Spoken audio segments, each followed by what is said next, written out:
The resilience and the hopefulness of the people of the Iceland is amazing. It's such an example.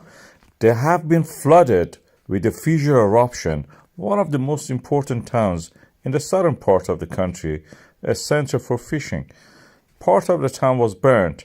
The wall that they built around it actually is now covered partly by the lava, and they have already started to build pylons to draw the electric line to power the town. The greenhouses there. Iceland is an island. Either you import the food and the ingredients that you need for it, or you have to provide it yourself locally. So they provided themselves. Remember, the Iceland only has 500,000 people. 200,000 of them are in the age that they can pay tax, and the rest of it has to be, supplemented from somewhere. Although they don't have much money in that sense, but they spend it wisely. They try to save what they have, and that is an example for all of us. Compare it to, for example, another country, big country, how much wasteful they can be in whatever they do, and they don't provide much services to the citizens at the same time. That they have the wealth, but they don't do much for their own citizens. Citizens are left on their own. That's the reason they go for religion, because there is no support. Iceland is different. They care for their people, even against the most fearsome forces of nature. In this example, it is a volcano, which has practically burnt down and cracked the town of the Grindavik. I have a video which reviews all of these things, events happening over the past few years there. As a geologist, it was the most fascinating time for me to observe what is happening to the Reykjanes Peninsula over the past few years. We had first the Fagradalsfjall in 2021, and this was something like this, erupting at the same time forming a huge crater. Then second came the Merardali volcano, again gone mad, this one, smaller but active, and it spread a lot of lava. Then came the Litli the earth is split like a zipper from the south to the north, and this one was very active, although smaller than the Fagradalsfjall, but bigger than Merardali. Then we had the Sundunga in the Svartsengi area. It was huge compared to Fagradalsfjall in a way. Then we have this Hagafell Grindavik eruption. It cut through the wall that we built to protect the town from the lava. It didn't work in that sense, but it worked in many other ways. And now we are having magma rising again. This is the chart, shows the earthquakes. The ones that we have from the Grindavik, this fifth one, is the one you can see here, rising to the surface already. And already one is preparing to come near the harbor, and I believe it will probably erupt around the sports center. Also probably even into the harbor and into the sea. This is something to watch. That will be amazing. The land rise from the Sundunga was gentle.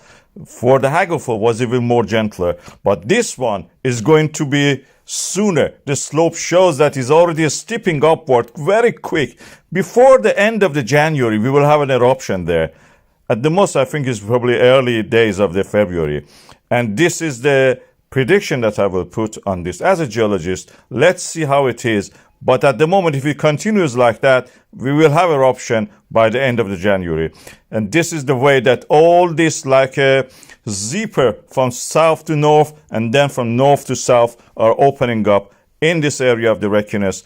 The old crack near the sports center and roundabout is one of the likely locations that we will have eruption there. The magma will ooze out. It's already cracked there. The weakness is there. And this is where actually we had part of the magma, which is a gaseous part of it, in the November 11th coming out, as you can see here. And this created a lot of damage. The damage this time will be inside the town and probably into the sea. This is something to watch. And I think that you have to watch the video that I have about the futility of actually trying to rebuild the Grindavik. The fragile cannot be saved. Grindavik has experienced the most astounding earthquakes we have seen so far in Iceland. A swarm of earthquakes split the town. Cracks appeared. some of them 3 kilometers long. We are not trying to fill them up, but it's futile, I believe, because these cracks are not the cracks just created by the landslides, subsidence, things like that. This is land rising, falling down, and then rising back. This is tectonism. Mid-Atlantic ridge here is opening up. We are creating earth, new ground, by the magma rising to the surface. And in the process, these cracks will widen up and make pathway for the molten rock to come up. This is a rift valley situation where we have a rift opening up, the middle part falling, both sides are rising. This is what we see in Grindavik. This is historically what we see. There is a reason that there is a port there, a shallow water, safe enough for the ship to anchor there. There is a reason the two sides of it are higher than the middle part where the port is. And that is the process that has started not now, not this year, decades ago, probably millions of years ago. And nothing can fill up that crack. Otherwise, Grindavik will not exist. That port is there because this crack was created. And it is not going to be stopped. Nothing can fill it. It's futile. Saving Grindavik.